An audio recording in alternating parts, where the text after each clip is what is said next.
الحمد لله رب العالمين والصلاة والسلام على المبعوث رحمة للعالمين نبينا محمد وعلى آله وصحبه أجمعين. يقول الله تبارك وتعالى: يا أيها الذين آمنوا اتقوا الله حق تقاته ولا تموتن إلا وأنتم مسلمون. اللهم صل وسلم على نبينا محمد صلى الله عليه وعلى آله وصحبه ومن تبعهم بإحسان إلى يوم الدين. اللهم أرنا الحق حقا وارزقنا اتباعه وارنا الباطل باطلا وارزقنا اجتنابه. اللهم فكنا في الدين وعلمنا تأويل.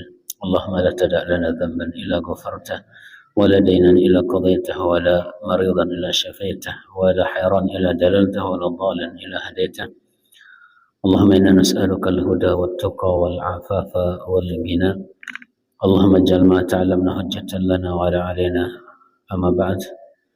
Para jemaah yang mudah-mudahan diberikan taufik, rahmat dan berkah dari Allah oleh Allah Subhanahu wa taala, melanjutkan baca kitab Matan Ghaiyat Takrib dalam mazhab Syafi'i yang dikarang oleh Syekh Al-Qadhi Ahmad Ibnu Al-Husain Al-Asfahani atau sering dikenal dengan nama Syekh Abu Syuja rahimahullahu taala. Di penghujung kitab tentang nikah, pernikahan, kemudian perceraian, masalah terakhir kemarin masalah apa? Masalah masa menunggu wanita untuk boleh nikah lagi atau masa iddah. Kemudian lanjut beliau mengatakan rahimahullah taala, wa yajibu 'alal mutawaffa anha zawjuha al-ihdad wa huwa al-imtina' min az-zinah wat-thib. Dan hendaknya bagi wanita yang ditinggal mati oleh suaminya untuk berkabung. Mana berkabung di sini adalah al-imtina' min az-zinah wat-thib. Ya, tidak boleh dia berhias dan memakai wangian keluar rumah. Karena ini adalah masa berkabung. Sebagaimana sabda Nabi sallallahu alaihi wasallam, la yahillu limra'atin tu'minu billahi wal yawmil akhir tuhaddu 'ala maitin fawqa thalathin. Tidak halal bagi seorang wanita yang beriman kepada Allah dan hari akhir berkabung atas kematian mayit lebih dari 3 hari. Ila 'ala zawjin arba'ata asyhur, kecuali untuk suami, yaitu dia menunggu selama 4 bulan 10 hari. Inilah masa iddahnya dan inilah masa berkabung. Dalam hadis Ummu Atiyah, Rasulullah SAW bersabda, hadis ini dikeluarkan oleh Bukhari dan Muslim, la tuhiddu imra'atan 'ala maitin fawqa thalathin. Tidak boleh seorang wanita ini berkabung meratapi mayit, berkabung lebih dari 3 hari. Ila 'ala zawjin arba'ata asyhur wa asyara, kecuali untuk suaminya yang meninggal, dia berkabung selama 4 bulan 10 hari. Wala talbasu thawban masbughan, tidak boleh dia menggunakan pakaian-pakaian yang dicelup, maksudnya pakaian-pakaian yang ngejreng-ngejreng, ya, yang biasa dipakai orang nyongkolan itu kan ngejreng-ngejreng, itu tidak boleh kalau sedang dia masa iddah dari suaminya yang meninggal. Illa thawba asbin, kecuali pakaian asbin. Ini adalah jenis pakaian yang biasa dipakai wanita-wanita Arab dan ini tidak berwarna mencolok. Wala taqtahil, tidak boleh juga wanita yang berkabung kalau meninggal suaminya ini memakai celak. Tidak boleh memakai celak. Wala tamassu tiban, tidak boleh memakai wangi-wangian. Karena ini sedang masa iddah, berkabung atas kematian suaminya. Pakai parfum tidak boleh. Illa idza dhaharat nubdatan min kustin aw adfar, kecuali apa? Dia memakai wangi-wangian yang itu sifatnya hanya untuk apa? Meredam bau-bau yang tidak enak saja, seperti kustin dan afar. Itu wangi-wangian, minyak wangi yang biasa dipakai oleh wanita. Itu setelah berhenti darah haid atau nifasnya, itu yang dipakai untuk dioles di sekitar area kemaluannya. Dan ini adalah sunnah dari Nabi Shallallahu Alaihi Wasallam. Dan ini wanginya tidak terlalu keras. Adapun pakai parfum yang ini langsung disemprot di baju atau bercela atau berpayas yang luar biasa, ini tidak boleh bagi wanita yang sedang dalam masa iddah karena suaminya meninggal. Kemudian kata Syekh, wa 'ala al-mutawaffa 'anha zawjuha al-mabtutah mulazamatul bait illa lihajah.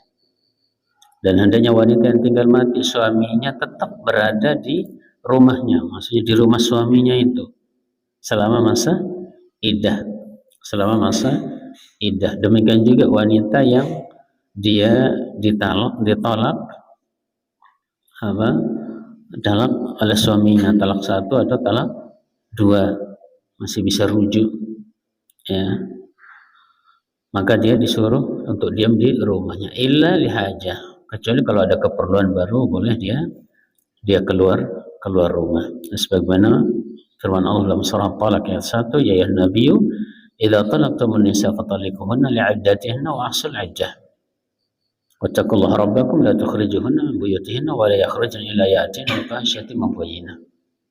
Wahai Nabi, jika engkau menceraikan istri-istrimu, maka ceraikan berdasarkan waktu iddahnya, berdasarkan waktu iddahnya. Wahsul iddah, dan hitung masa iddah itu. Wattaqullaha rabbakum, bertakwalah kepada Rabb kalian. La tukhrijuhunna, jangan kalian mengeluarkan istri-istri kalian yang sudah kalian cerai itu dari buyutihinna, dari rumah mereka. Rumah mereka di sini maksudnya rumah suaminya tuh. Jangan langsung diusir. Wala yakhruj, dan tidak boleh juga si wanita dia keluar begitu pulang ke rumah orang tuanya illa ya'tina bi fahishatin mubayyinah, kecuali kalau dia melakukan perbuatan fahisyah. Fahisyah ini adalah perbuatan maksiat yang jelas. Maksiat itu bisa jadi dia selingkuh, berhubungan dengan laki-laki yang lain, atau mungkin dia melakukan hal-hal yang membuat artinya selalu mancing emosi keluarga suami, mertua dan yang lainnya. Maka yang seperti ini kata para ulama boleh dia keluar, boleh dia pulang langsung. Nah, jadi wanita yang ditinggal mati oleh suaminya tetap dia menjalani masa iddah di rumah suaminya itu, tidak langsung pulang gitu. Karena dia juga punya hak di rumah suami itu.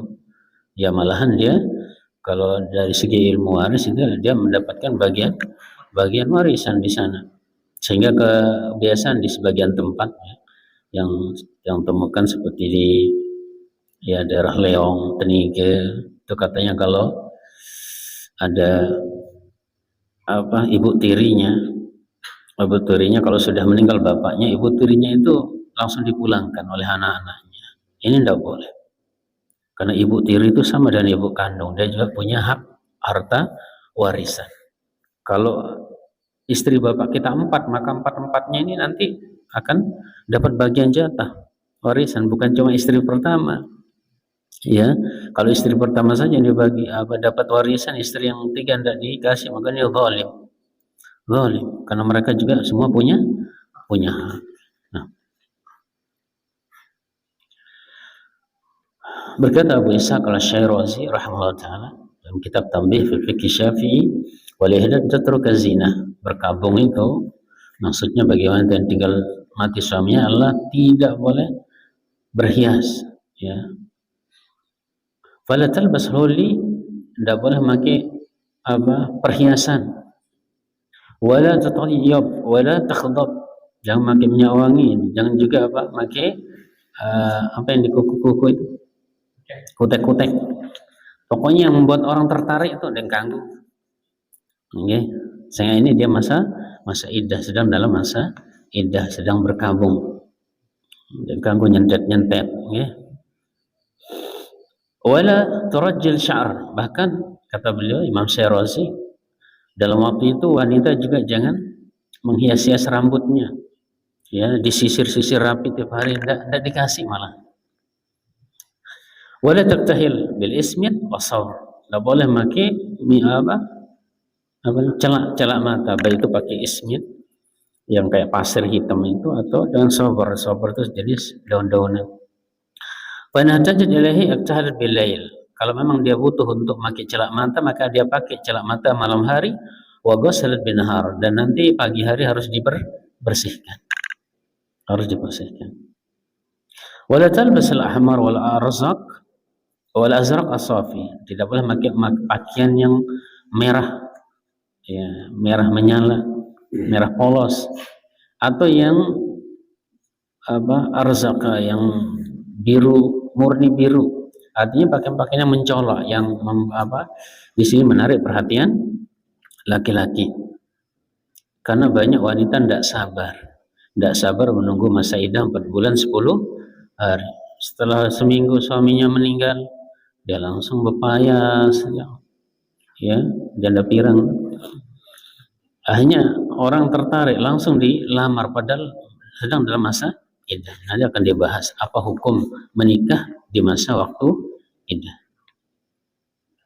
Wala yajuz an takhruja minal manzil li ghairi hajah. Tidak boleh keluar rumah kecuali kalau ada keperluan.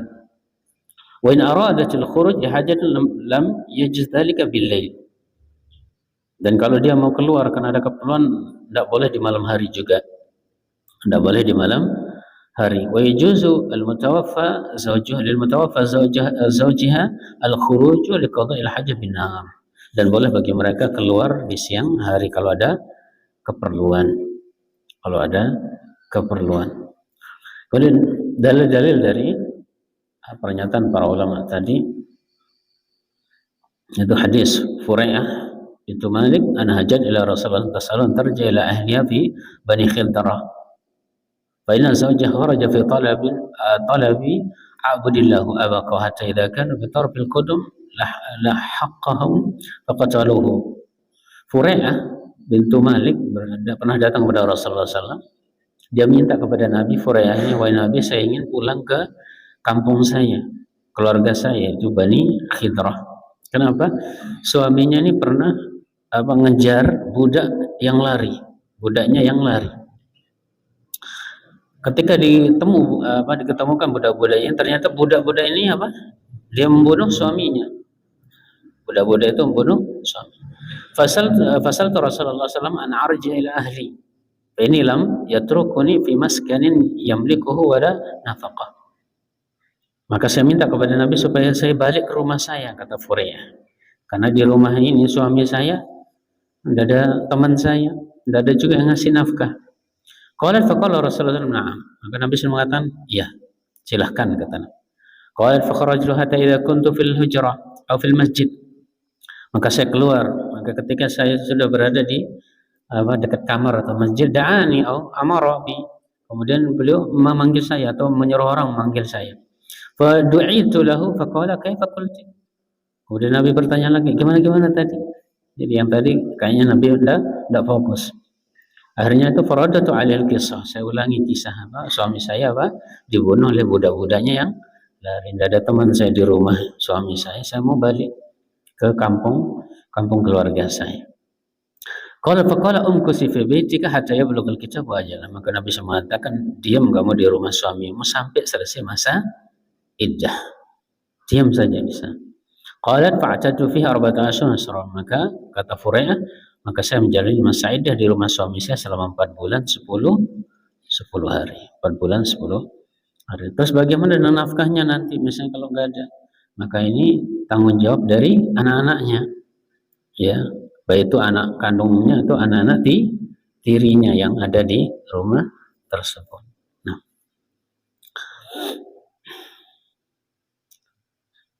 kemudian dari Jabir bin Abdullah qala tuliqat khalati.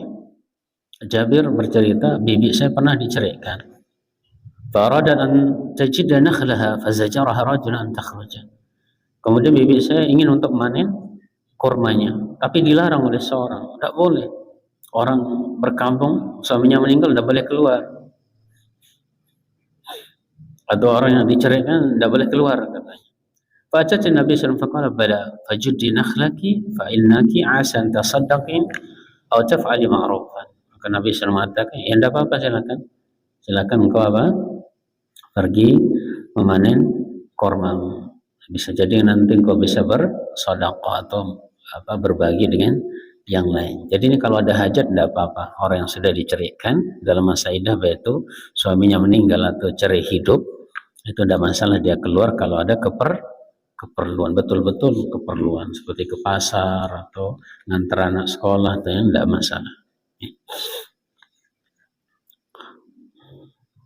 Nah, bagaimana kalau dia wanita itu menikah di rentang masa iddah, belum selesai masa iddah, maka harus dipisah dua-duanya, harus dipisah. Sebagaimana perkataan Umar radhiyallahu anhu, ayyuma imra'atin nukihat fi iddatiha, wanita mana saja yang dia menikah dalam masa iddahnya, walam yadkhul biha alladhi tazawajaha, tapi belum berhubungan suami istri, sudah nikah belum berhubungan suami istri, furriqa bainahuma, maka harus dipisah langsung dua-duanya, dipisah dua-duanya.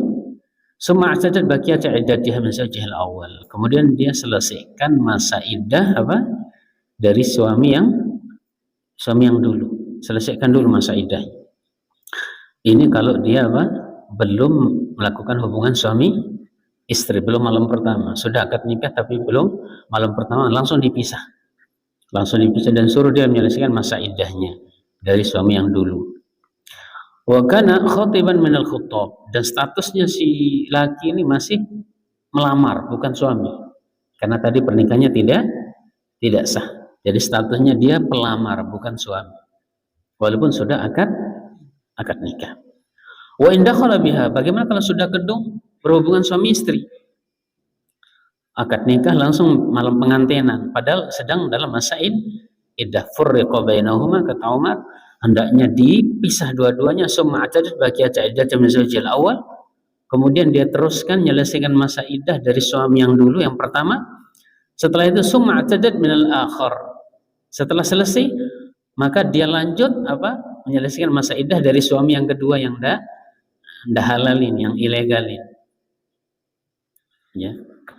Walam yankihha abadan, setelah itu apa, boleh nggak mereka menikah lagi? Tidak boleh selama-lamanya.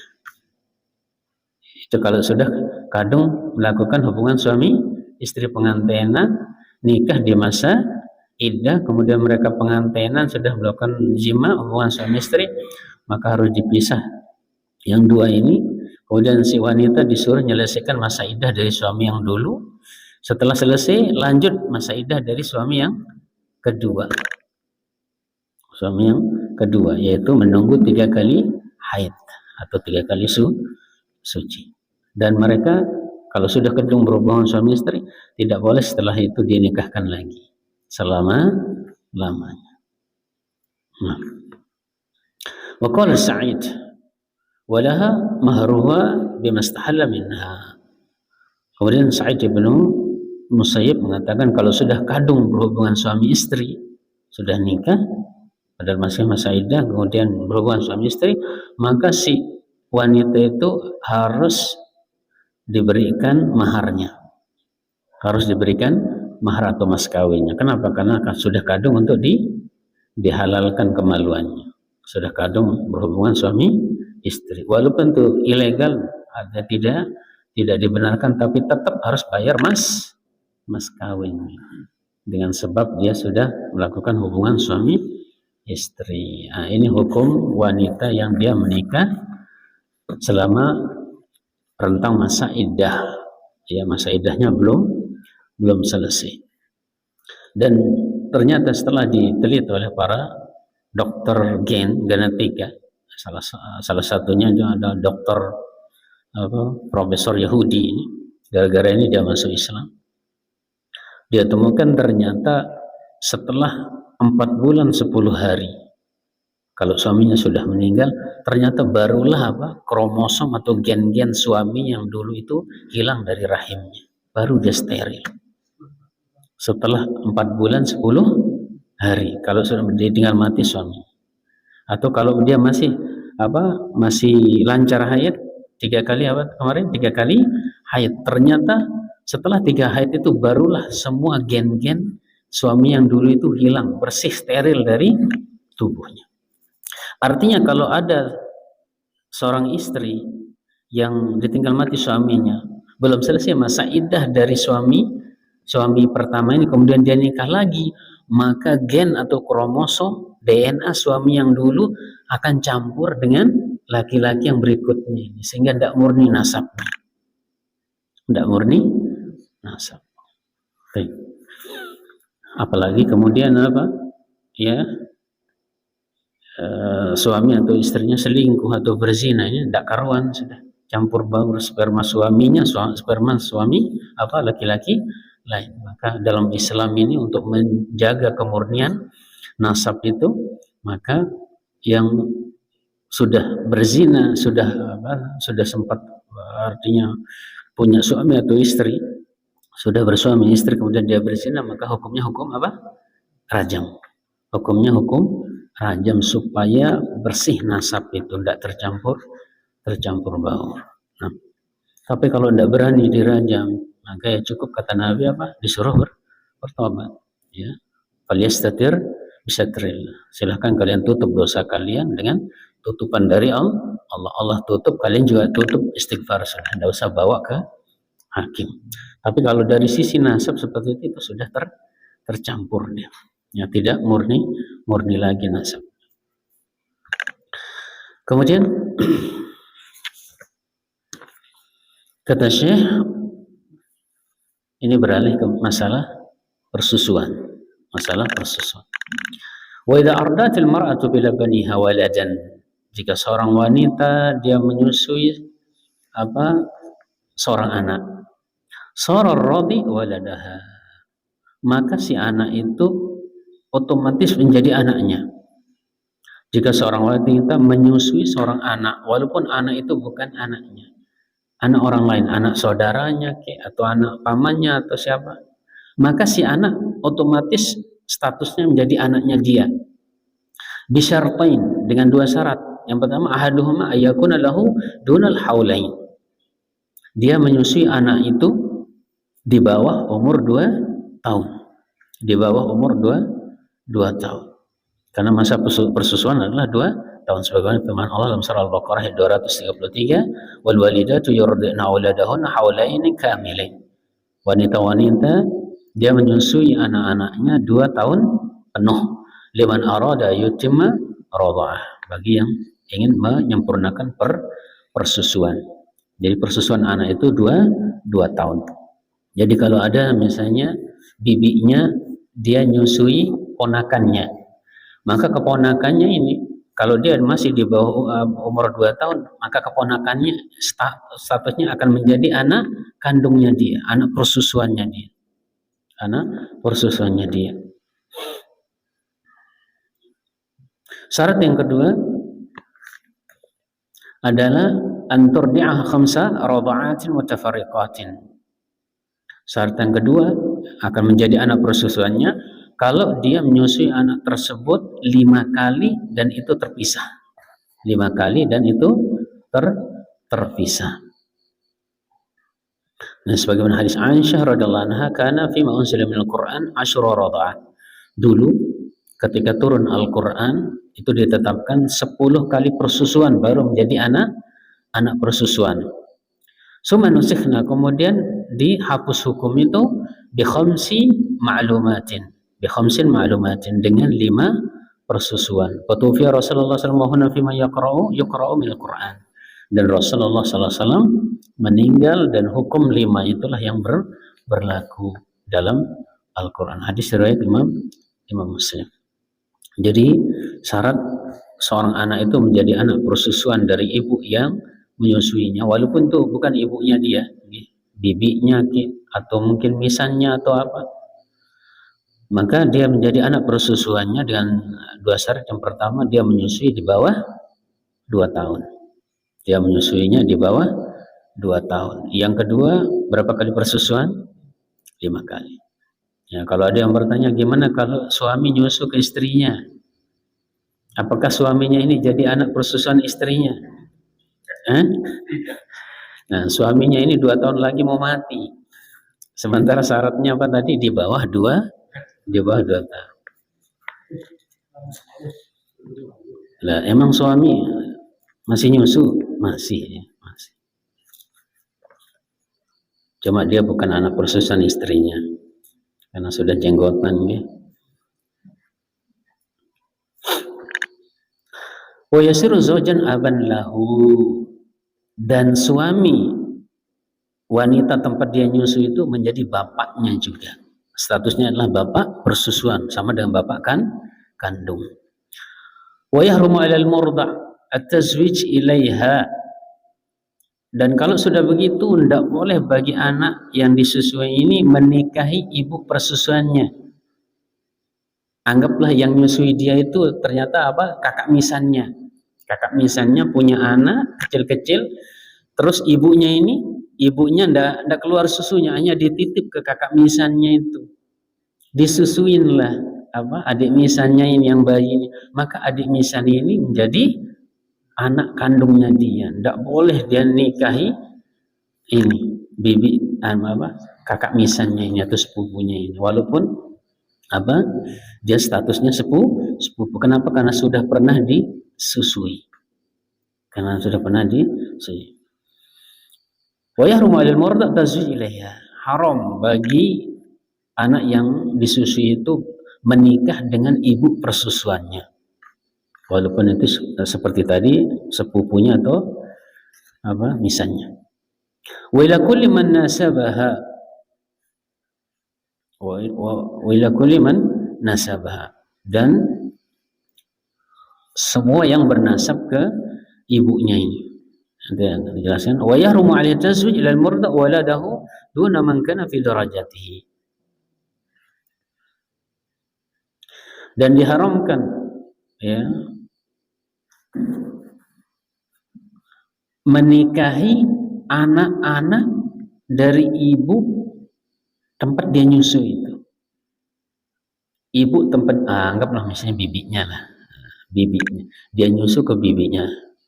Bibinya ini punya anak 3, cowok semua. Sementara yang disusui oleh bibinya ini adalah cewek. Maka saudaranya apa anaknya dari bibinya yang cowok semua itu semuanya haram dia nikahi, haram nikah dengan dia. Karena itu sudah menjadi saudara sepersusuan. Nah, beda sekarang kalau apa? Kalau yang nyusu ini tadi, yang nyusu ke bibinya ini kan cewek. Okay? Yang nyusu ke bibinya ini cewek nomor 2 misalnya. Cewek nomor 2. Ternyata dia punya kakak ini cewek juga nomor 1, tapi kakak cewek nomor 1 ini tidak nyusu ke bibinya. Maka boleh nggak anak dari bibinya yang 3 ini nikah dengan kakaknya yang cewek ini yang tidak nyusu ke bibinya? Boleh. Yang tidak boleh adalah ini yang disusui itu saja, tidak boleh nikah dengan anak dari bibinya ini. Walaupun statusnya misalnya, karena ini adalah saudara sepersusuan. Aw a'la tabaqatin minhu. Tidak boleh juga apa anak yang disusui ini kalau dia cewek tidak boleh menikah dengan bapak dari ibu tempat dia nyusu. Bapak dari ibu tempat dia nyusu, karena itu adalah kakeknya. Atau apa? Tidak boleh si cewek yang nyusu ini nikah dengan paman apa saudara dari ibu persusuannya, karena itu adalah paman-pamannya, saudara dari ibu persusuannya, karena ini adalah statusnya paman-pamannya semua. Bisa dipahami? Nah, jadi ini yang berlaku larangan ini bagi yang nyusu saja. Adapun saudaranya yang lain yang tidak nyusu, lain lagi hukumnya, boleh dia nikah kalau memang itu diperbolehkan. Ya. Nah. Sehingga kalau kita di kampung itu karena sudah terbiasa kita disusuin oleh bibi-bibi kita, perlu kita tanya kalau kita mau nikah sama misan kita atau sepupu kita, tanya bibi, dulu pernah nyusuin saya enggak waktu kecil? Ya. Karena kalau pernah dan lebih dari 5 kali berarti itulah saudara persusuan kita, daging kita satu. Ya, haramnya kita nikah dengan dia sama dengan haramnya kita nikah dengan saudara kandung kita sendiri. Nah, karena satu darah. Karena satu darah.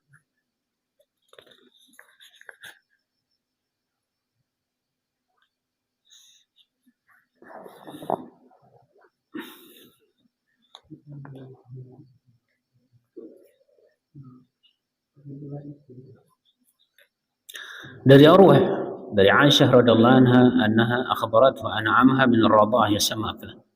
Dari Urwah, dari Aisyah menceritakan kepada Urwah bahwasanya pamannya ini apa? Dia sama-sama nyusu dengan dia, namanya Aflah, minta izin untuk bertemu dengan Aisyah. Tapi Aisyah tidak mau ketemu karena dianggap ini laki-laki asing, siapa ini? Maka Nabi SAW mengatakan, la tahtajibi minhu, tidak apa-apa, tidak masalah kalau itu memang saudara sepersusuan. Fa innahu yahrum min ar-radha'ah ma yahrum min an-nasab. Karena persusuan itu mengharamkan apa yang itu diharamkan dengan nasab. Kita diharamkan menikah dengan orang-orang yang masih punya nasab dengan kita, seperti saudara kandung kita, ibu kita, bapak kita, kakek kita. Maka sama juga haramnya nikah dengan saudara sepersusu. Beliau mengatakan wa nafaqatul umudain min al-ahli wajibatun lil walidain wal mauludin. Menafkahi ibu dan bapak dan juga anak ini hukumnya wajib. Fa amal walidun fatajibu nafaqatun bisyartain. Orang tua wajib kita kasih nafkah, kata Syekh, dengan dua syarat. Yang pertama al-faqru wa zimanah atau al-faqru wal junun. Kalau orang tua kita itu memang dia fakir sekali atau mengidap penyakit kronis, atau dia fakir dan misalnya sudah gila misalnya, maka ini kewajiban anaknya untuk memberikan nafkah kepada orang tuanya. Karena ini termasuk berbuat baik kepada kedua orang tua. Allah Subhanahu wa taala berfirman dalam surah Al-Isra 23, wa qad rabbuka alla ta'budu illa iyyahu wa bil walidaini ihsana. Rabbmu telah menetapkan supaya kalian jangan beribadah kecuali kepadanya dan berbuat baiklah kepada kedua orang tua. Kemudian Nabi SAW bersabda, inna atyaba ma'akal rajul min kasbihi. Yang paling baik yang dimakan oleh seorang adalah dari hasil usahanya sendiri. Wa inna waladahu min kasbihi. Dan anaknya itu adalah hasil dari usahanya sendiri. Nah, artinya kalau di sini orang tua kita memang sudah tidak bisa cari nafkah, dia juga sakit atau yang lain, maka wajib kita sebagai anak berikan dia nafkah, terutama anak laki-laki. Wa amal mauludun fatajibu nafaqatun bisalasati syurut. Adapun anak wajib kita kasih dia nafkah dengan 3 syarat. Yang pertama al-faqr, dia memang fakir, miskin, wasigor, dan masih kecil, ya, awil faqri wal zimana, atau dia fakir sekali anak kita dan mengidap penyakit kronis yang buat dia tidak bisa kerja, maka boleh kita kasih dia nafkah walaupun sudah besar. Atau mungkin alhamdulillah mendalik anak kita cacat atau agak ada kelainan, maka ini tetap kita kasih dia nafkah walaupun dia sampai besar. Kemudian yang terakhir kata Syekh, wa idza faraqa ar-rajulu zawjatahu wa lahu minha waladun fa hiya ahaqqu bi hadanatihi ila 7 sinin. Jika seorang suami menceraikan istrinya dan mereka punya anak, maka istrinya ini yang lebih berhak untuk mengasuh anak tersebut. Sampai umur berapa? Sampai umur 7 tahun. Sampai umur 7 tahun. Ini sebagaimana hadis Abdullah bin Amr, ana maratan qala ya Rasulullah inna ibni hadza kana batni lahu ya. Ada seorang wanita datang kepada Rasulullah, ya Rasulullah, anakku ini saya nyusui, wasadilau siqa, saya ngurus dia, wa hijri lahu hiwa, artinya dia besar di pangkuan saya, wa inna abaha talaqani, dan bapaknya menceraikan saya, wa arada yantazi'u minni, sekarang dia merebut anak ini. Faqala Rasulullah SAW, maka Rasulullah SAW berkata, anti haqqu bihi ma lam tankihi, kamu lebih berhak mengurus anak ini selama kamu belum menikah. Jadi kalau di bawah umur 7 tahun yang paling berhak mengasuh anak itu adalah ibunya, karena ibu ini lebih penyayang kepada sang anak. Nanti kalau sudah umur 7 tahun atau istrinya ini menikah dengan laki-laki lain, maka di sini bapaknya ini punya tanggung jawab untuk mengambil anaknya tersebut. Kalau dia khawatir nanti anaknya tidak diurus oleh ibunya atau oleh suami, bapak barunya, bapak tirinya, maka di sini bapaklah yang ini berperan untuk mengasuh anak tersebut.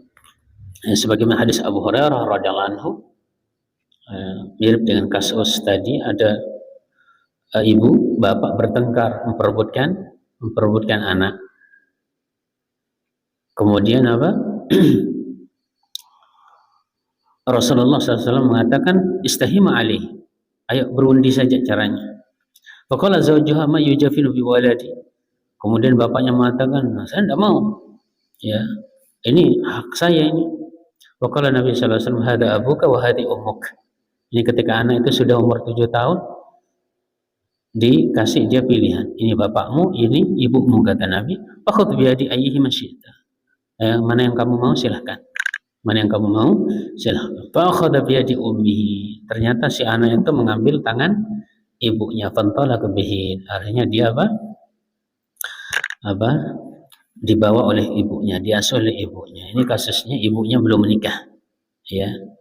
Kasusnya ibunya belum menikah dan anak ini sudah berumur 7 tahun ke atas. Dikasih pilihan mau ikut bapak atau ibu.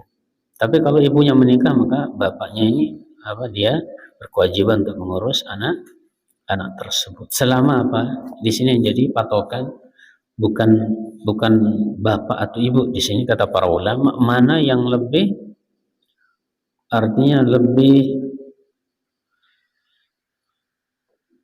perhatian kepada anak ini, terutama masalah agamanya, maka itulah yang berhak mengurus anak tersebut. Okay? Dialah yang lebih berhak mengurus anak tersebut. Karena Allah SWT berfirman, ya alladzina amanu qu anfusakum wa ahlikum nar. Ya orang beriman, jaga dirimu dan keluargamu dari api neraka. Ya. Kalau pihak ibunya yang lebih perhatian dengan masalah agamanya sang anak, maka ibunya yang lebih berhak untuk mengurus anak tersebut. Tapi bapak tetap ngasih nafkah kepada anak tersebut, walaupun anaknya diasuh oleh bapak tirinya misalnya. Tetap si bapak ini memberikan dia nafkah. Nah, tapi kalau ternyata ibunya ini pergi ke Malaysia, kemudian nikah di sana, anaknya ditelantarkan, maka jelas di sini bapaklah yang punya peran untuk mengurus anak tersebut. Karena kita semua ini adalah pemimpin, kata Nabi SAW, kullukum ra'in wa kullukum mas'ulun an ra'iyat. Kalian semua pemimpin dan akan ditanya tentang kepemimpinannya, akan ditanya tentang anak-anak kita, ya. Apakah kita telantarkan anak kita atau kita ikut untuk mengurus dia, menjaga dia. Ya, bukan hanya memberikan nafkah saja, tapi yang penting adalah mendidik anak kita supaya jadi anak-anak yang soleh, sehingga dia bisa mendoakan kedua orang tuanya dan bisa juga menjadi sebab ini orang tuanya masuk surga. Nah, ini poin yang perlu diperhatikan tentang agamanya anak, ya.